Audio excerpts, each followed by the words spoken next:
Welcome to the John Harrison Podcast. Do you realize that 70% of people are disengaged at work? I don't think it's an overstatement to call that a tragedy, actually, because it affects the bottom lines of organizations, certainly, but it has a negative impact on all the people that work there, and their families, and the community at large. Nobody's talking about this. Well, on this podcast, we are going to talk about it. Hi, welcome back to the John Harrison Podcast. I'm your host, Tanner Hubbard. I'm here today with Madeline and Melissa from our team, and we are going to tackle the topic of bouncing back from setbacks. So we've all seen this in both our personal and professional lives, I'm sure.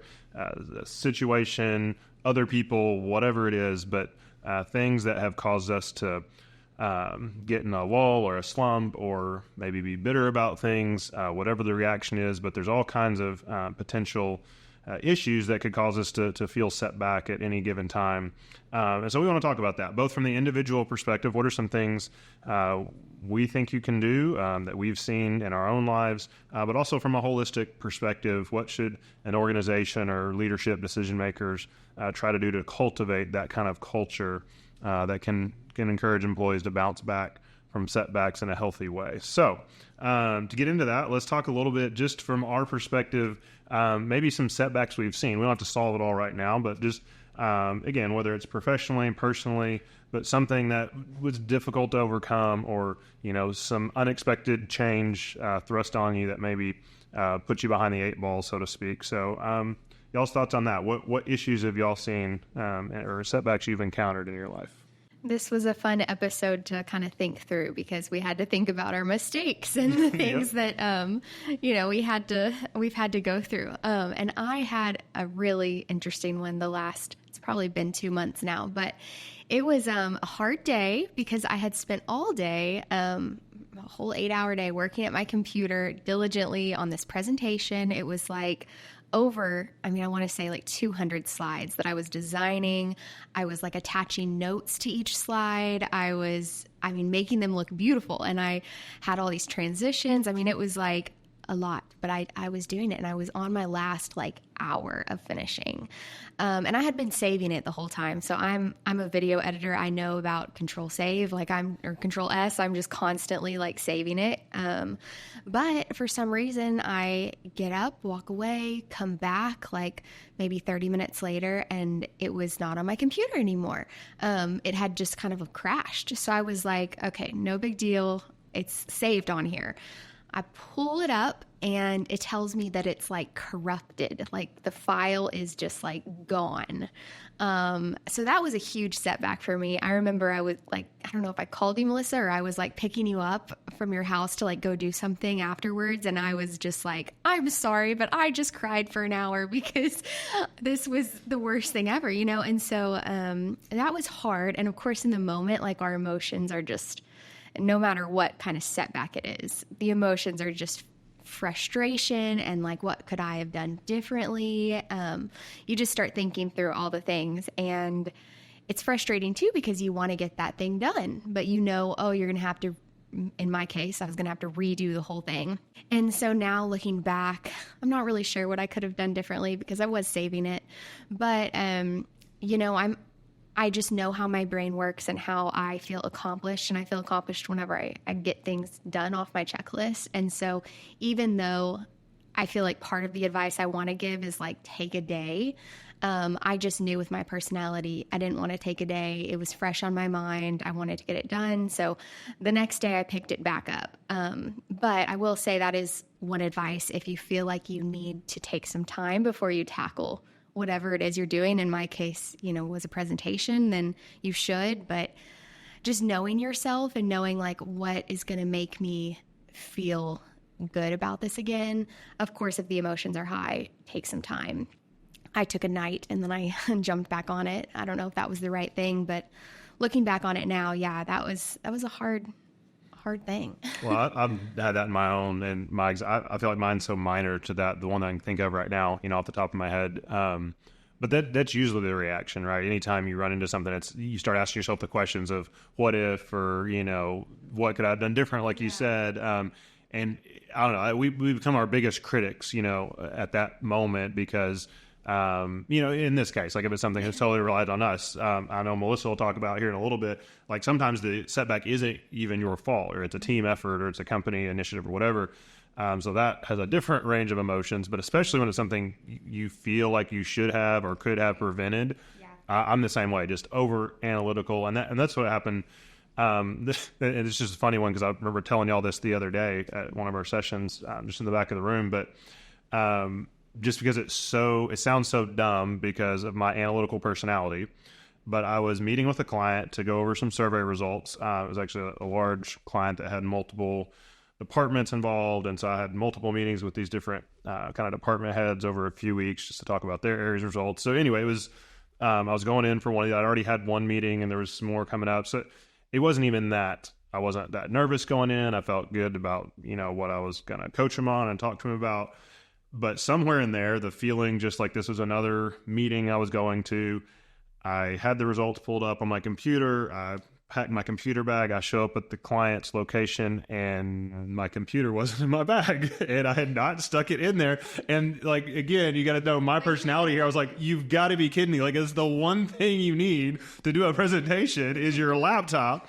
And I had just left it laying on my computer desk. I closed it and everything. When I got back, it's sitting right there. But I had just forgotten to do the little motion of picking it up and putting it in the bag. I had it backed up on a flash drive. I had it in Google Drive. So I had it, in case I got there and my computer crashed. I was not thinking in case I get there and don't have my computer.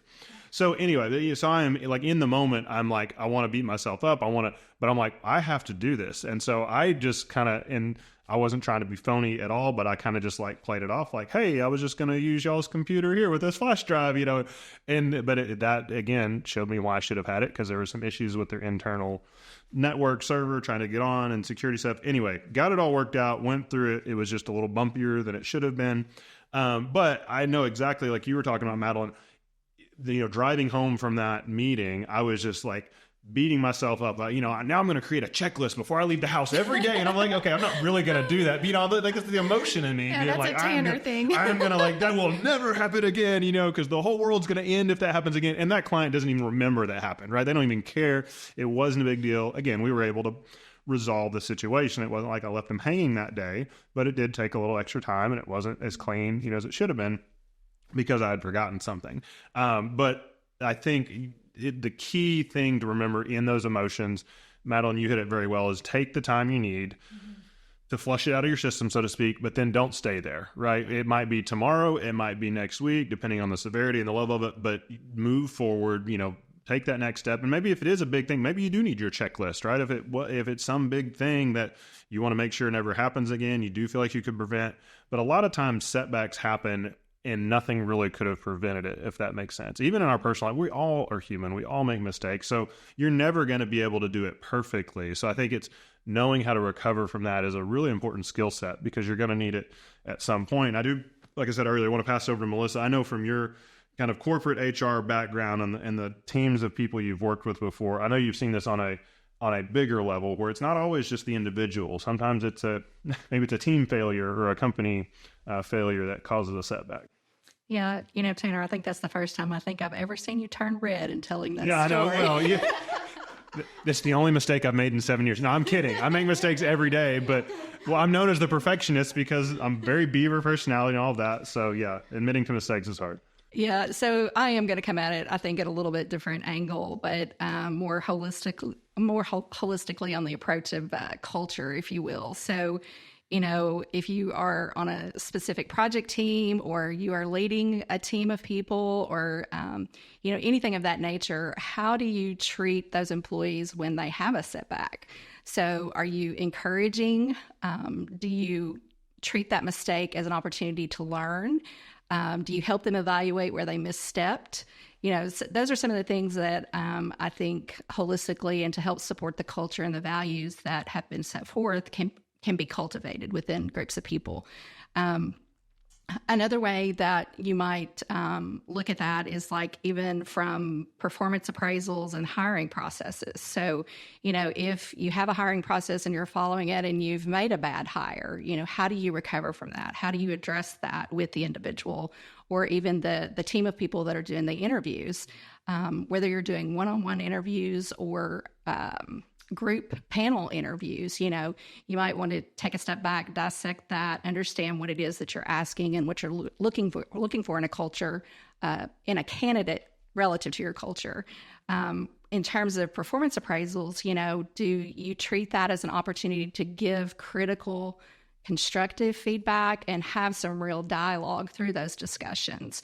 Or do you treat it as an opportunity for disciplinary action or, retaliation of some kind?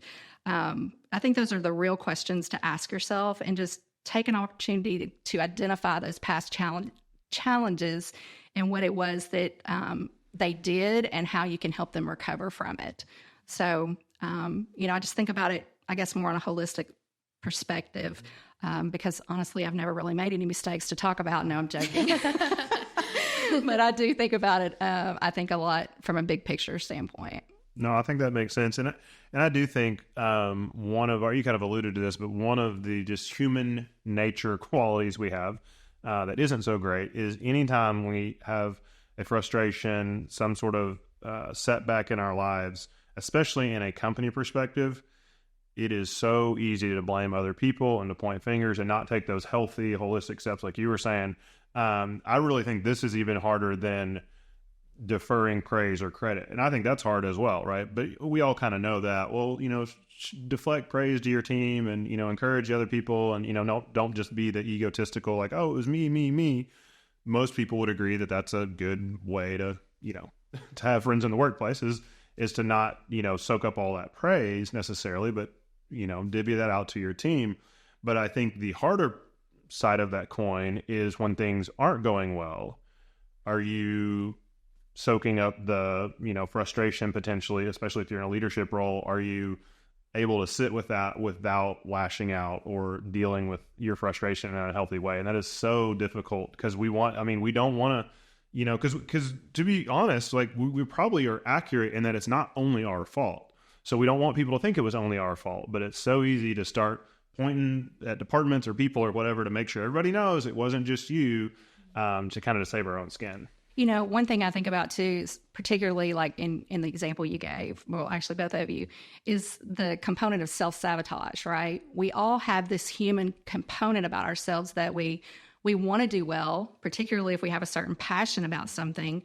And if your leader or your teammates or your peers are not recognizing that urgency or that sense of urgency within you to perform and deliver an excellent product. I remember, Madeline, when you called me, I was like, man, Madeline, I'm so sorry. I wish I had words for you, but I just don't. It sucks. I mean, it does. It just sucks, yeah. But, just realizing that she was beating herself up already over it. And, the only thing we could do is just regroup, take a deep breath, and just figure out how we can move forward. And I'm like, if you need to take the afternoon off or take tomorrow, go run, do whatever you need to do to blow off the steam. But, Madeline was the only person on our team that could recreate what she had done. So I just think keeping some of those factors and that perfectionism and people's passion and things that drive them and taking that into account whenever you respond to someone's failure is equally important. Well, that's so critical because what we're talking about here is the difference in a short-term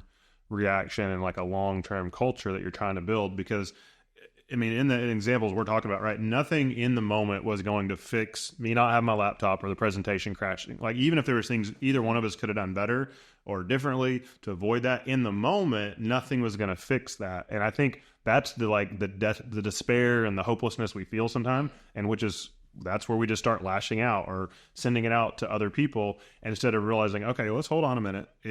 We can take a deep breath. We can realize this sucks, but nothing is going to fix this right now. It's going to take some intentionality.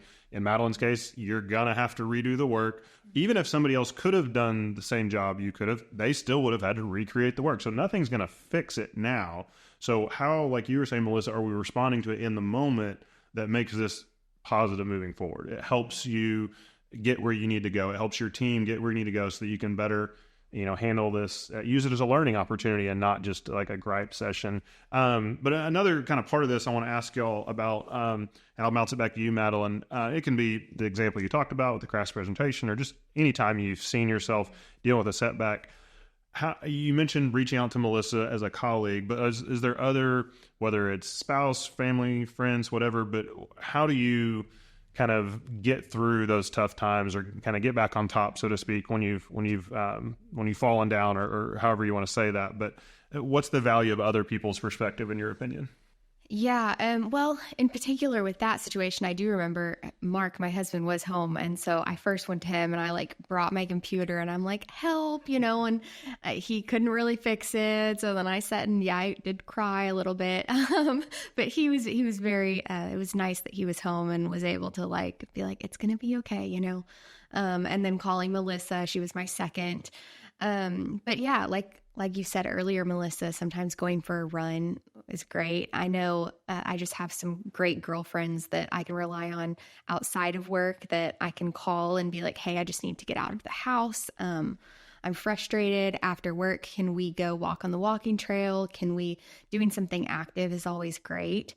So yeah, I think that reaching out to people outside of your immediate, work family is key. Yeah, that sounds like a good balance, though, because sometimes you have to let your colleagues know, especially if it's something that's going to impact them, right? I mean, there's a certain level of just trust. I knew I was going to have some heaviness that night of yeah, so that's good to be sharing that with your team. Or want to be distracted, let's do something this evening so I don't have to think about it. It's good to have that personal side as well, which is perfect, like you're saying, because if you had dwelt in either one of those, again, in this case, maybe other cases are different, but if you had only talked to your husband and your friends about it, and then your colleagues didn't know why you were so frustrated or why your day was booked now and it should have been more flexible or whatever. Yeah, bring some understanding. Yeah, so I think that was helpful. But if you'd only come and talk to us and seen if we could have helped fix it from a professional, and obviously we care about you and we want what's best for you, but there's a different element there when you're talking about your family and your friends that if they weren't aware of what's going on, you could have been, carrying this work pressure home with you. And so I think, again, not every time potentially, but I think most situations like this do require like a professional and a personal side to it, because it is messing with you as a person, right? And how you feel and your emotions, which is going to impact your home life, but it's usually a lot of times it's in a professional setting that may impact your work. So. Yeah. And one thing I'll say, and this could be a whole nother podcast all by itself, is that, if there's potential for things like that to happen, right? And you talked about it too, Tanner, having a backup plan or a plan B. Madeline, I know you had a running list of all the changes you were making in that presentation. So it saved you, That's saved true. you I to forgot be able, about that. Yeah, you were able to go back the next day and re-jog your memory based on that list. So it still worked, but you weren't having to maybe do the total creative side of it because you had been documenting your process. Like I said, a whole nother podcast in and of itself, but that can help alleviate if you realize the risk and the potential is truly high for something, especially when you're dealing with technology. Tanner, I'm sorry I couldn't produce another laptop for you. No, that's okay. That was 100% on me, and I always check my bag every time I leave that. But no, in serious though, like you said, the only reason that maybe had a really positive resolve on my end was because I did have a backup plan. Like I didn't go in there just with again, that's my beaver personality. I would have never been just totally without any resources, but obviously I didn't have my most convenient one. But yeah, I did have it in multiple places accessible because I was like, man, this is a client, this is an important meeting for them, this is important data they're looking for. So I wasn't even going to run the risk of me having my computer crashing. And so, like you said, there's probably a lesson to be learned there as well, is just being intentional with your work. Or maybe it's not even a process of a document like Madeline was saying, or a flash drive like I was saying, but maybe it's just having other people's perspective on your project and on what you're doing, right? You could be totally out of your control. You might just be, crash with the flu or something and, can't get this done. And were you the only person that knew what was going on there, or were other people involved and could they pick that up? So I do think there's a bunch of ways we could go with this that we won't spend the time on today, but I think other perspectives is helpful anytime you're tackling an issue. Yeah, and before we started the episode, we were kind of talking through this, and one thing that we brought up was that throughout, I remember getting hired here and y'all asked some sort of question about have I ever been in a situation where I had a setback and how did I respond to that? We knew your presentation was going to crash 4 years later, so we just wanted to make sure. Right, that I was going to respond correctly. Well, but I just think it's so important that we do sit with these, setbacks and these mistakes, whatever, and kind of reflect back on them. I think our tendency is to want to just okay, let's, like I did the next day, I just want to get this done. I want to get this over with. I want to check it off my to-do list and not have to ever think about it again. And here we are talking about it. But, it's we just need to sit with it and think about it because, there's going to be those times where we need to realize, okay, here's what I learned from that situation, and being able to just refer to it again if you ever have that question in an interview. Absolutely. Well, yeah, I mean, I'm sure at the time you weren't oh, this just crashed. This is great podcast material. I know that's not what was going through your brain, but there's going to be some good from this. but there really is. Yeah, absolutely. Well, the truth in that is that there's always a lesson to be learned. It's either one that's forced on you or that you are choosing to, find in it, so to speak, because I think if we can learn from our mistakes and our setbacks, whether they're self-inflicted or not, it can help us avoid them in the future. But the bigger piece of that is it can help us learn how to handle that again in the future. Because again, we're not going to avoid all issues, but this is something I tell my 5-year-old this on a daily basis right now. But it's not even original with me. I mean, I kind of talked about this concept ever since he was born, really. But over the last few years, we got this from a book that he has. It's a Dolly Parton kids book, right? And it's about the exact phrase is, it's not always up to you how you feel, but how you act is a different deal. And we use that in our house all of the time. And I'm telling you, it doesn't just apply to 5-year-olds, right? Because there is something about managing your frustration. It's okay to you can't control how you're going to feel sometimes, even as adults. Mm-hmm. Things are going to upset us. Things are going to frustrate us. But how we act or don't act on that is 100% what we're held responsible for, right? And so that's where you can't go in the negative spiral. Clearly not on other people, but really we can't even let that happen to ourselves where we just, negatively go in that downward spiral of, woe is me. We've got to be able to, like you said, sit with it, deal with it, and then move on to some extent. Not move on from the lesson, but move on to that next step, that recovery step, whatever that looks like. Well, I know keep your eyes out for another podcast coming up. So a similar topic we're also going to talk about in the next few that'll drop from us is what it looks like to have resilience in the workplace. So it's a similar topic, kind of pushing through hard times. So there'll be some overlap for sure, but we want to talk about some specific things in that case. So we'll save a little bit of our contact for the resilience conversation and podcast that you'll be seeing. So thanks for joining us today. As always, we're honored to have you listening. Hope something that we said today was beneficial. And until next time, this is the John Harrison team. Thanks for listening today.